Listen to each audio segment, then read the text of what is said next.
نورنا ونور عرش ربنا ونور کرسی ربنا محمدا عبده ورسوله الذي ارسله الله بالحق بشيرا ونذيرا وداعيا الى الله باذنه وسراجا منيرا اشهد انه صلى الله تعالى عليه وسلم بلغ الرسالة ونصح الأمة وكشف الغمة وجلى الظلمة وجاهد في سبيل الله وعبد ربه حتى أتاه اليقين.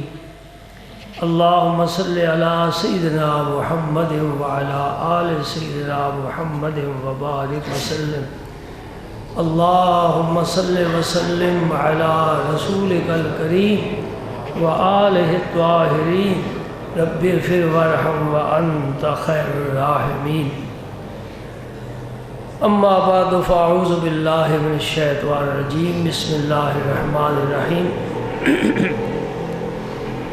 ان اللہ وملائکتہ یصلون علی النبی یا ایھا الذین آمنوا صلوا علیہ وسلموا تسلیما. اللہم صلی وسلم علی رسولک الکریم وآلہ الطاہرین رب اغفر وارحم وانت خیر الراحمین. اللہم صلی وسلم علی رسولک الکریم وآلہ الطاہرین رب اغفر وارحم وانت خیر الراحمین. اللہم صلی وسلم علی رسولک الکریم وآلہ الطاہرین رب اغفر وارحم وانت خیر الراحمین.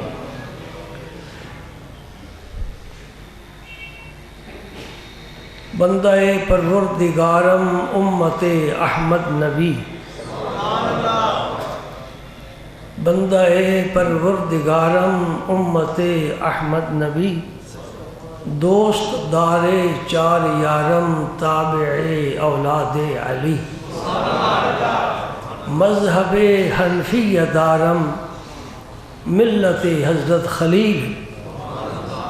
مذہب حنفی دارم ملت حضرت خلیل. خاک پائے غوث اعظم زیر سایہ ہر ولی.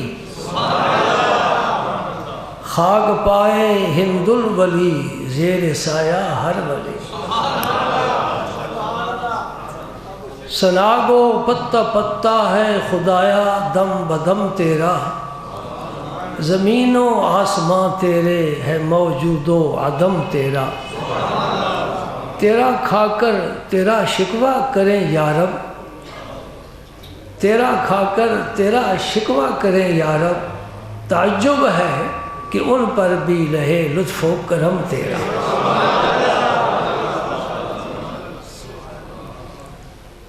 قرآن پاک کا پارہ نمبر 22.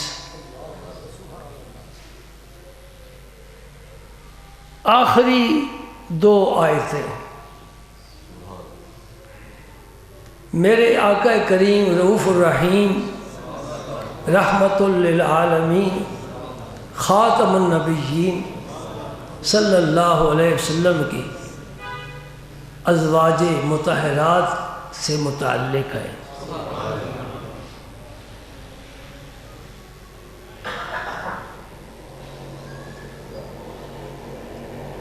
فتوحات کے نتیجے میں انصار کے گھروں میں وسعت آ گئی. کھانا پینا اچھا ہو گیا، لباس اچھا، زیور وغیرہ. شرعاً منع نہیں ہے بشرطے کہ رزق حلال ہو اور اللہ کا شکر بھی ادا کرے اور تکبر اور فخر نہ کرے. اچھا کھائے، اچھا کھلائے. شرعاً منع نہیں. مکان اچھا ہو، رہائش اچھی ہو، سواری اچھی ہو، دوست احباب اچھے ہوں اور عمل اچھا ہو اور عقیدہ اچھا ہو، رزق حلال ہو، تو اللہ اور اللہ کا رسول منع نہیں کرتا۔ لیکن اللہ کے رسول کو سادگی پسند تھی، میرے نبی نے ہمیشہ سادگی کو ترجیح دی ہے۔ تو دیکھا دیکھی ازواج مطہرات نے بھی نان و نفقے کی زیادتی کا مطالبہ کر دیا، یا رسول اللہ ہمیں بھی وسعت ملنی چاہیے۔ اصل صورتحال یہ ہے کہ نبی کے جو ہاتھ میں آیا وہ خیرات، بی بی پاک کے ہاتھ میں جو آیا وہ خیرات۔ اب جو خیرات کرنے والا ہے، صدقہ دینے والا ہے، اس کے گھر میں کیا ہوگا؟ یہ تو جمع کرنے والے ہیں، روکنے والے ہیں، ان کے گھروں میں کچھ ہوتا ہے۔ مشہور ہے مثل کہ چیل کے گھونسلے میں ماس نہیں، عاشق کے دل میں قرار نہیں، اور سخی کے ہاتھ میں مال نہیں۔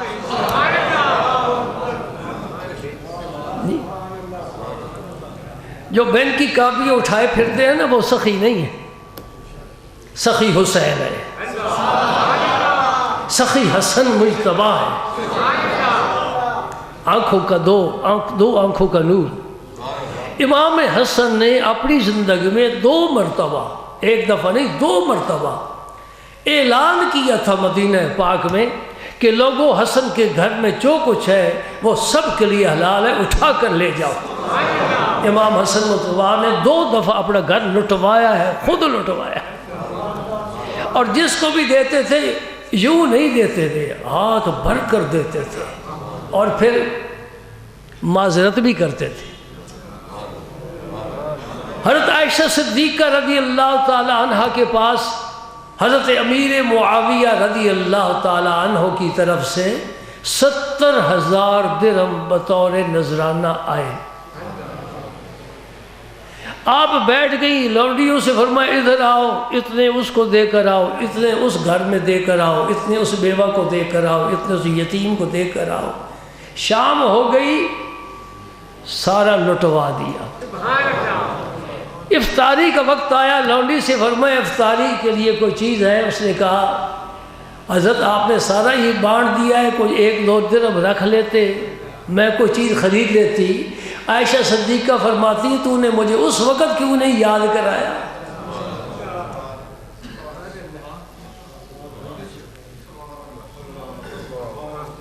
یہ تمہید ہے، یہ سمجھنی باتیں ضروری ہیں۔ اس لیے کہتی تھی ہمیں اور دو تاکہ ہم اور بانٹیں، یہ نہیں کہ گھر میں جمع کر کے رکھیں۔ حضور سے مطالبہ نان و نفقے کا اس لیے کیا تھا تاکہ ہمارا ہاتھ کھلا ہو، ہم لوگوں کو دیں۔ ام المساکین نام ہے حضرت زینب بنت جحش رضی اللہ تعالی عنہ، یہ حضور کی پھوپھی زاد بہن ہے۔ ان کا نکاح حضور نے پہلے حضرت زید سے کیا تھا، انہوں نے طلاق دے دی، عدت کے بعد اللہ پاک نے ان کا نکاح نبی پاک سے عرش پر کر دیا۔ حضرت زینب حضور کے ازواج مطہرات میں آ گئی۔ یہ اپنے ہاتھوں سے موزے بن کر بیچ کر اپنا گزارا کیا کرتی تھی، جو ملتا تھا خیرات کر دیا کرتی۔ یہ ازواج مطہرات کو سبق دیا گیا کہ جو ہاتھ میں آئے اللہ کے راہ میں خیرات کرو، اس لیے جو تیرے پاس رہے گا وہ تیرا نہیں، تیرے وارثوں کا ہے، جو اللہ کے راستے میں دے جائے گا وہ تیرا رب کے بینک میں جمع ہو گیا۔ میری باتیں سمجھ آ رہی ہیں کہ نہیں؟ سبحان اللہ۔ اللہ اے اللہ ہمارا ایسا حال بنا دے، قال سے حال بن جائے۔ نان و نفقے کا جب سوال کیا، نبی پاک صلی اللہ علیہ وسلم کو یہ بات پسند نہ آئی۔ ہاں ایک حدیث پاک یاد آ گئی، ازواج مطہرات جمع ہے، 9 بیویاں تھی حضور کی، حضرت عائشہ، حضرت حفصہ، ام سلمہ، یہ قریش میں سے تھی. 2 اور بیویاں ہیں، اس وقت میرے ذہن سے نام نکل گیا. 5 بیویاں قریش میں سے تھی اور 4 بیویاں قریش کے علاوہ خانہ. 9 بیویاں سرکار کی بیک وقت موجود تھیں اور حضور کی نجی زندگی، معاشرتی زندگی خدا کی قسم فرشتوں سے بھی اعلیٰ تھی. گھر کا ماحول اتنا پرسکون ہے، ہر شخص، ہر عورت، ہر بیوی، آنے جانے والیاں، آنے جانے والے بس اللہ کی یاد میں، اللہ کی یاد میں لگے ہوئے. وہاں دنیا کا گزر نہیں. سب ازواج جمع تھی. انہوں نے حضور سے ایک انوکھا سوال کیا، یا رسول اللہ آپ دنیا سے چلے جا رہے ہیں، سب سے پہلے ہم میں سے آپ کے پاس کون آئے گا؟ سوال ہے نا. نماز، روزے، وضو کے ساتھ، حج، زکوٰۃ کے ساتھ اس کا تعلق نہیں ہے. اس کا تعلق ہے عالم غیب کے ساتھ. میری باتیں ذہن میں بٹھایا کر، یاد رکھا کرو، گھر جا کر بچوں کو سنایا کرو، دوستوں کے حلقے میں بیٹھ کر یہ باتیں کیا کرو. یہ سیاست کا تبصرہ نہ کیا کرو، مہنگائی کا رونا نہ رویا کرو. یہ جو کچھ چل رہا ہے چلتا رہے گا، تو بھی چلتا رہے گا. نہ تیرے ملک کے حال درست ہوں گے اور علماء بھی اب خاموش ہو گئے. کوئی نظام مصطفیٰ کی بات کرتا ہی نہیں. بڑے پیرزادے وہاں پہنچے ہوئے ہیں جی. کوئی کرتا ہے؟ کبھی سنا ہے؟ کہیں چاکن ہوئی ہے؟ کس ملک میں نظام مصطفیٰ ہونا چاہیے؟ کیوں ہونا چاہیے؟ پھر تو ہماری آزادی ختم ہو گئی. ہم آزادی چاہتے ہیں. اللہ میرے اللہ رحم فرما. یہ تبصرے بڑے فضول ہیں، وقت ضائع کرنے والی بات ہے. مہنگائی کا رونا نہ رویا کرو، یہ تو بڑھے گی، بڑھ رہی ہے، بڑھتی رہے گی اور تمہارا نظام بھی اس کا چلتا رہے گا. کوئی فرق نہیں پڑتا. یہ دھرنے کیا بنا گئے؟ کیا ہوا دھرنوں کا؟ کوئی تبدیلی آئی؟ بڑا شور 2 ماہ کھپ ہی کھپ. اخباریں بھری ہیں دھرنے. حضرت سے سوال کیا گیا، یا رسول اللہ صلی اللہ علیہ وسلم ہمارے پاس سب سے پہلے کون آئے گا؟ میں رب کی قسم کھا کر کہتا ہوں، یہ قرآن اور نبی کی حدیث ہماری سامنے ہوتی ہے، ہمیں دنیا جہان کی کوئی خبر ہی نہیں. ہم بالکل بے نیاز ہیں. ہمیں پتہ ہی نہیں کہ کون ہے اور کون نہیں ہے. یہ اللہ کا کرم ہے. ہم نے اپنا کام کرنا ہے. اپنا کام کریں دل لگا کر، قرآن کی خدمت کریں، حدیث کی خدمت کریں، یہ پیغام عام کریں. بڑے تو ہمارے ہاتھ نہیں آتے، بچے آتے ہیں. الحمدللہ بچوں کے سینوں میں ہم قرآن ڈال رہے ہیں. میرا رب مدد کر رہا ہے، وہی ڈال رہا ہے. یہ بڑے ہمارے ہاتھ نہیں آتے کہ انہیں بھی کوئی اچھی بات سمجھائیں. چھوٹے بچے آتے ہیں، ان کا ہم حق ادا کرنے کی کوشش کر رہے ہیں. یہ چمنستان ہر پھول اپنی جگہ خوش ہے، بہار دے رہا ہے اور ہوائیں چلتی ہیں. کوئی گرم ہوا نہیں، ہمیشہ بہار ہی بہار ہے. نبی کے گلشن میں بہار ہی بہار ہے. اذان ہوتی ہے، کمروں سے نکل کر وضو کر کے یہ مسجد بھری جاتی ہے. نماز سے فارغ ہوتے ہیں، قرآن کھول کر بیٹھ جاتے ہیں، کوئی حدیث کھول کر بیٹھ جاتا ہے. وقت پر کھانے کی گھنٹی بجتی ہے، سب کھانا کھا لیتے ہیں. ہمیں بار کی کوئی خبر نہیں. یہ ہے لا الہ الا اللہ محمد الرسول اللہ کا نظام جو اس ادارے میں چل رہا ہے.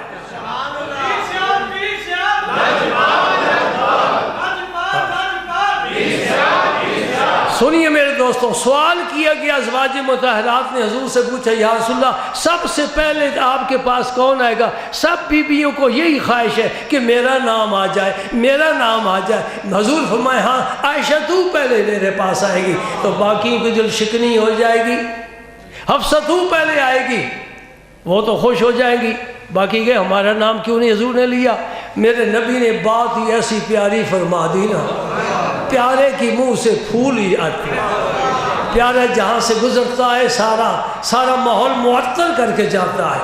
نور ہی نور، ظلمتیں ختم ہو جاتی ہیں، اندھیرے نہیں رہتے، روشنیاں پیدا ہو جاتی ہیں. ہم نے اپنی آنکھوں سے وہ لوگ دیکھے ہیں جن کے قدموں میں برکت ہوتی ہے. جہاں قدم رکھتے ہیں اللہ پاک برکت عطا فرما دے. سبحان اللہ. یا رسول اللہ سب سے پہلے کون آئے گا؟ میرے نبی نے اشارے میں بات کی ہے اطول کن یدن، اس کا معنی ہے جس کا ہاتھ لمبا ہوگا. یہ عرب کا محاورہ ہے، عرب کا محاورہ ہے. لفظی معنی تو یہ ہے کہ جس کا ہاتھ لمبا ہوگا. جی تو ازواج مطہرات نے کانا لے لیا اور ہاتھوں کی پیمائش شروع کر دی، کس کا لمبا ہے پتہ چل جائے گا، یہ پہلے جائیں گی. یہی خوشی ہے، آگے جائیں.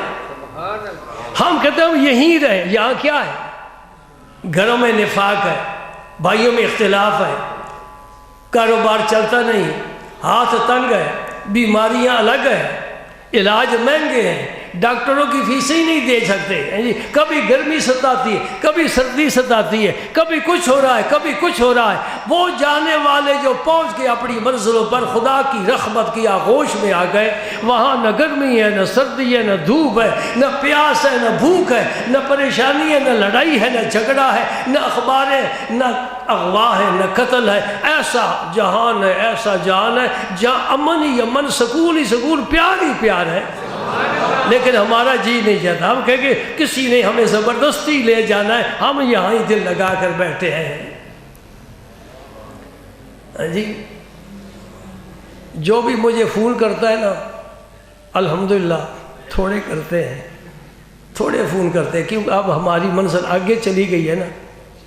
ہاں تو اسے کیا آواز میرے موبائل سے، اسے کیا پیغام ملتا ہے؟ جگہ جی لگانے کی دنیا نہیں ہے، یہ عبرت کی جا ہے، تماشا نہیں. یہ میرے موبائل سے پیغام نشر ہوتا ہے. اور یہ بھی لطیفے کی بات ہے، میرے جتنے بھی ملنے والے ہیں کسی نے یہ بیل نہیں لگائی ہوئی، کیونکہ آگے جانے کا پروگرام ہی نہیں ہے نا، یہ تماشا دیکھنے کی فکر ہے. اللہ اکبر. اللہ. حضور کا وصال ہو گیا اور ازواج مطہرات میں سے سب سے پہلے حضرت زینب کا انتقال ہوا، جنہیں میں عرض کر چکا ہوں ام المساکین کہا جاتا تھا. ان کا انتقال اس وقت پتہ چلا کہ لمبے ہاتھ سے مراد ہے خیرات کرنا، صدقہ کرنا. یہ حضرت زینب سب سے زیادہ خیرات کیا کرتی. میرے پاک نبی نے فرمایا وہ دو شخص قابل رشک ہے، ان کی زندگی قابل رشک ہے. ایک وہ جس کو اللہ نے علم دیا ہے اور صبح و شام وہ علم بانٹ رہا ہے، تقسیم کر رہا ہے. اور ایک وہ شخص جس کو رب نے مال دیا ہے اور صبح و شام وہ مال بھی بانٹ رہا ہے، تقسیم کر رہا ہے. یہ دو شخص قابل رشک ہے. کیوں؟ علم سے روحانی پرورش ہوتی ہے اور مال سے جسمانی پرورش ہوتی ہے. وہ دونوں ذریعے میں اپنی قوم کی یا مخلوق خدا کی خدمت کر رہا ہے. تو سب سے لمبا ہاتھ حضرت زینب کا تھا. اس صدقے کی، سب سے زیادہ صدقے کرنے والے کی یہ برکت ہے کہ نبی پاک کے پاس سب سے پہلے یہی تشریف لے گئے. اب یہ جب سوال پیش ہوا حضور کی خدمت میں، آپ کو بڑا ناگوار گزرا، بہت ناگوار گزرا. کیوں؟ کہ یہ قناعت کے خلاف ہے. قناعت کیا ہے؟ رب نے جو دے دیا الحمدللہ میں راضی ہوں. حدیث پاک سنو، مسجدوں میں زیادہ تر غریب لوگ ہی آتے ہیں، یہ ان سے متعلق حدیث پاک ہے، پیسے والے کے لیے نہیں. نبی پاک صلی اللہ علیہ وسلم نے فرمایا جو رب کے تھوڑے دیے ہوئے رزق پر راضی ہو جاتا ہے، اللہ اس کے تھوڑے عمل سے بھی راضی ہو جاتا ہے. اس لیے کہ وہ قناعت پسند ہے. یا اللہ تو نے مجھے سائیکل دیا ہے، میں بہت خوش ہوں، مجھے سائیکل موٹر کی ضرورت نہیں ہے، وہ جا رہا ہے ٹھیک ہے چلا جائے، جو تو نے مجھے دیا ہے میں خوش ہوں. سائیکل موٹر والا گاڑی والے کو دے کر یہ نہ خیال کرے کاش میرے پاس بھی گاڑی ہوتی. نہیں، رب نے تجھے موٹر سائیکل دیا ہے، تو کہے میں یا اللہ میں خوش ہوں. سادی صاحب فرماتے ہیں میں جامع مسجد میں جمعہ پڑھنے کے لیے گیا، گرمی کا موسم تھا اور دوپہر کا وقت تھا. میں گھر سے چلا اور میرے پاؤں میں جوتا نہیں تھا. میرے دل میں خیال آیا کہ کتنے لوگ ہیں جو سواریوں پر سوار ہو کر جمعہ پڑھنے کے لیے آئیں گے، میں غریب ہوں، میرے پاؤں میں جوتا ہی نہیں، ریت گرم ہے، مجھے بڑی تکلیف محسوس ہو رہی تھی۔ سن رہے ہیں میری بات؟ جب مسجد میں پہنچا ایک شخص کو میں نے وضو کرتے ہوئے دیکھا جس کی ٹانگیں ہی نہیں تھیں۔ میں نے کہا ساتھی اب سنا، تو چل کر آیا ہے، تو محتاج تو نہیں ہے، یہ محتاج ہے، کوئی اٹھا کر لایا ہے، جوتا نہیں تو کیا ہوا؟ قناعت بہر حال اولا ترست، سادی صاحب فرماتے قناعت بہرحال بہتر ہے، جو مل جائے الحمدللہ، جو مل جائے الحمدللہ، میں راضی ہوں۔ جو بندہ رب سے راضی ہوتا ہے رب اس سے راضی ہو جاتا ہے۔ یہ مجھے اس آیت سے سبق مل رہا ہے، رضی اللہ عنہم ورضوا عنہ، اللہ صحابہ سے راضی، صحابہ اللہ سے راضی، جو اللہ سے راضی اللہ اس سے راضی۔ اپنے آپ کو اللہ کی تقدیر پر راضی رکھنے کے لیے تیار کر کے میں اللہ کی تقدیر پر، اس کے فیصلے پر میں راضی ہوں۔ سبحان اللہ، یہ ہے قناعت۔ ابراہیم علیہ السلام حضرت اسماعیل علیہ السلام کی ملاقات کے لیے تشریف لے گئے۔ اس وقت ماشاءاللہ جوان ہو چکے تھے اسماعیل علیہ السلام، شادی بھی آپ نے کر لی تھی اس قبیلے میں، جرم قبیلہ جو وہاں آ کر آباد ہوا تھا۔ تو آپ جب تشریف لائے تو حضرت اسماعیل علیہ السلام شکار کے لیے گئے ہوئے تھے۔ فقہ کے ایک مسئلہ یاد رکھو، ایک ہوتا ہے شکار کرنا، ایک ہوتا ہے شکار کھیلنا۔ شکار کھیلنا حرام ہے، شکار کرنا جائز۔ شکار کرنا کیا ہے کہ رزق حلال کے لیے آپ جنگل میں چلے جائیں، کوئی پرندہ شکار کر کے لائے، یہ شکار کرنا ہے۔ شکار کرنا جائز۔ اسماعیل علیہ السلام کا یہی روزی کا ذریعہ تھا۔ حضرت ابراہیم علیہ السلام نے اپنی بہو کو دیکھا گھر بیٹھی ہے، فرمایا سناؤ کدھر ہے اسماعیل؟ جی وہ شکار کے لیے گئے ہیں۔ سناؤ کیسا وقت گزر رہا ہے؟ بس جی بڑی مایوسی ہے، بڑی اداسی ہے، گھر میں کچھ بھی نہیں ہوتا، بس کوئی شکار مل جائے تو پکا لیتے ہیں، کھا لیتے ہیں۔ آپ فرمایا اچھا میں چلا جا رہا ہوں، تو جب تمہارے شوہر آئے نا تو انہیں کہنا اپنے گھر کی دہلیز بدل دو۔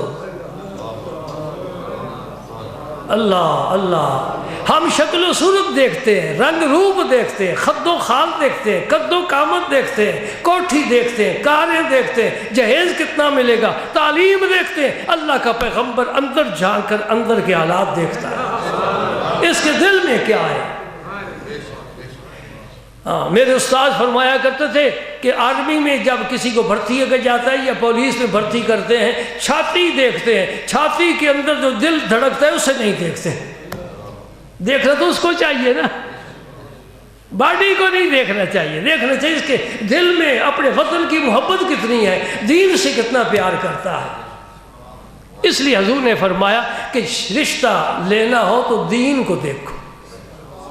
گھر میں نماز ہے، روزہ ہے، شرم و حیا ہے، پردہ ہے، بچی آنکھ اٹھا کر خیر محرم کو نہیں دیکھتی، نظر جھکا کر گزر جاتی ہے تو سمجھ لو ٹی وی پر نہیں ساری رات بیٹھی، فون نہیں کرتی رہتی، سمجھو اس گھر میں خیر ہے، برکت ہے، تیرے گھر میں بھی خیر و برکت ہوگی۔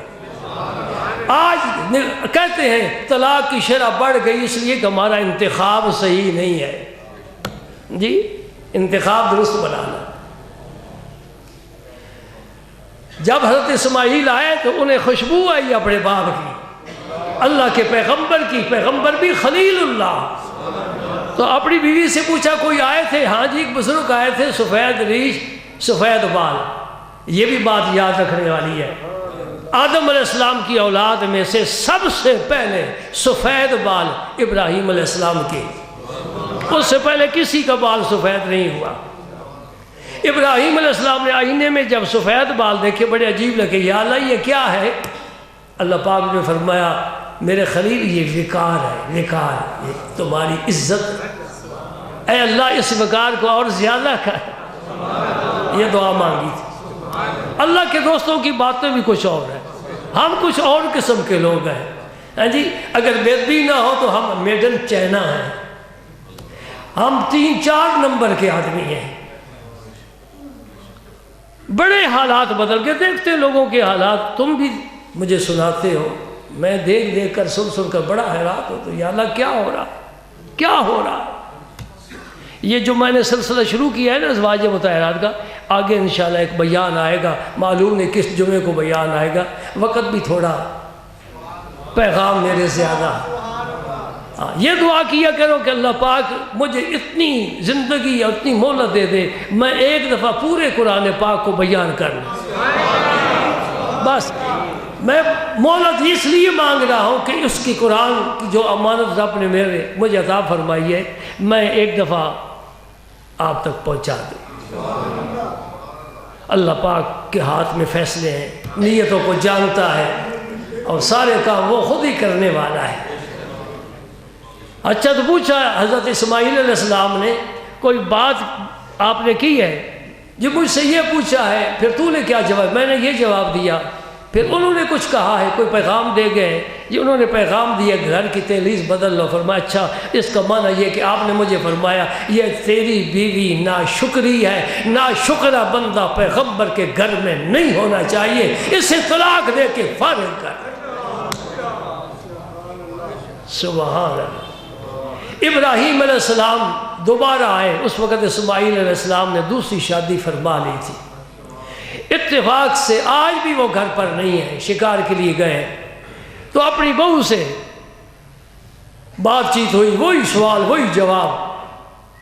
اس نے کہا جی الحمدللہ وقت بڑا اچھا گزر رہا ہے، اسماعیل علیہ السلام میرے ساتھ بڑی محبت اور شفقت فرماتے ہیں، شکار کر کے لاتے ہیں، ہم پکاتے ہیں، دونوں مل کر کھا لیتے ہیں، اللہ اللہ خیر۔ یہ زمزم کا پانی صبح و شام دن رات پی رہے ہیں، جو ہمیں حاجی چھوٹے چھوٹے گلاسوں میں 2 گھونٹ پلاتے ہیں، وہ کیا کریں، اتنا تو لا بھی نہیں سکتے، ہم اس سے برکت سمجھ لیتے ہیں۔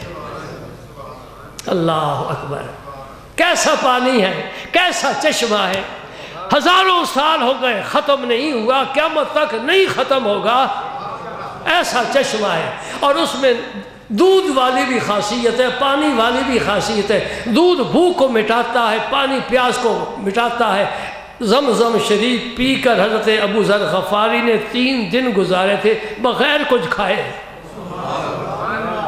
غذا کا بھی کام دیتا ہے، پیغمبر کے قدم کی ٹھوکر کی برکت۔ سبحان اللہ۔ تو حضرت ابراہیم علیہ السلام خوش ہو گئے، ہاں میری بہو بہت اچھی ہے، بہت اچھی بات کی ہے۔ فرمایا اب اسماعیل آئے، انہیں کہنا اس دہلیز کو نہ بدلنا، یہ دہلیز مجھے پسند آئی۔ معنی یہ ہوا کہ نیاز مند بیٹا، وفادار بیٹا اپنے والدین کا، ان کے جذبات کا احترام کرتا ہے۔ اسماعیل علیہ السلام نہیں کہ بابا ٹھیک ہے کبھی آئے گا، یہ میرے گھر میں حالات تبدیل کیوں ہو، نہیں، جو میرے ابا کی مرضی ہے میں وہی کروں گا۔ جناب حضرت عبداللہ ابن عمر نے نکاح کیا ایسی خاتون کے ساتھ جو حضرت عمر کو پسند نہیں آئی۔ انہوں نے فرمایا بیٹا اس کو طلاق دے دے، مجھے یہ پسند نہیں ہے۔ انہوں نے یہ نہیں کہا کہ ابا میرے معاملات میں آپ کیوں دخل دیتے ہیں، گھر تو میرا ہے، پر زندگی میں نے گزارنی ہے، آپ اپنے گھر میں رہیں، نہیں، لیکن طلاق نہیں دی۔ حضرت سید عمر فاروق نے حضور سے جا کر عرض کی یا رسول اللہ میں اس خاتون کو نہیں پسند کرتا، اس میں کوئی ایسا وصف ہے جو مجھے پسند نہیں ہے۔ حضور نے عبداللہ ابن عمر کو بلایا، فرمایا تیرے ابا کہتا ہے طلاق دے کر فارغ کر، ابا کی رضا تیرے لیے ضروری ہے۔ چلتے چلتے ایک بات بتاؤں، یہاں ایک گاؤں ہے، وہاں کے ایک نوجوان میرے پاس ہمیشہ جمعہ پڑھنے کے لیے آتا تھا۔ اس کا والد 24 سال سعودیہ میں رہا ہے اور وہاں رہنے والوں کا دماغ اکثر خراب ہو ہی جاتا ہے۔ جو تمہارا دماغ ہے نا وہ نہیں رہتا۔ اس کا والد یہاں بھی جمعہ کہیں پڑھتا رہا ہے۔ میں نے ایک دفعہ جمعے کے موقع پر غوث اعظم کا ذکر کیا تو اس کے بعد نہیں آیا، کہتا یہ بھی 11ویں والا ہے، اور 11ویں والے سے اتنی دشمنی من عادى لي وليا فقد آذنته بالحرب، اللہ پاک نے فرمایا ہے، رسول اللہ ارشاد فرماتے ہیں، اللہ کہتے ہیں میرے کسی ولی سے بھی جو دشمنی کرے گا میں اس کے خلاف اعلان جنگ کرتا ہوں۔ اللہ کو اپنے دوست بڑے پسند ہیں۔ اس نے اپنے بیٹے کو بھی منع کر دیا کہ تو نے وہاں نہیں جانا، حالانکہ بیٹا چھپ کر یہاں آ جاتا ہے، چھپ کر آ جاتا ہے۔ آخر اس نے مار کر گھر سے نکال دیا، وہ میرے پاس آیا، میں نے کہا بیٹا ہماری یہ تعلیم نہیں ہے، تم اپنے باپ کے پاس رہو، خدمت کرو، کام کرو، اگر وہ تمہیں اجازت نہ دے یہاں آنے کی تو یہاں نہ آؤ، باپ کو راضی رکھو، یہ ہے ہماری تعلیم، یہ رسول اللہ کی تعلیم۔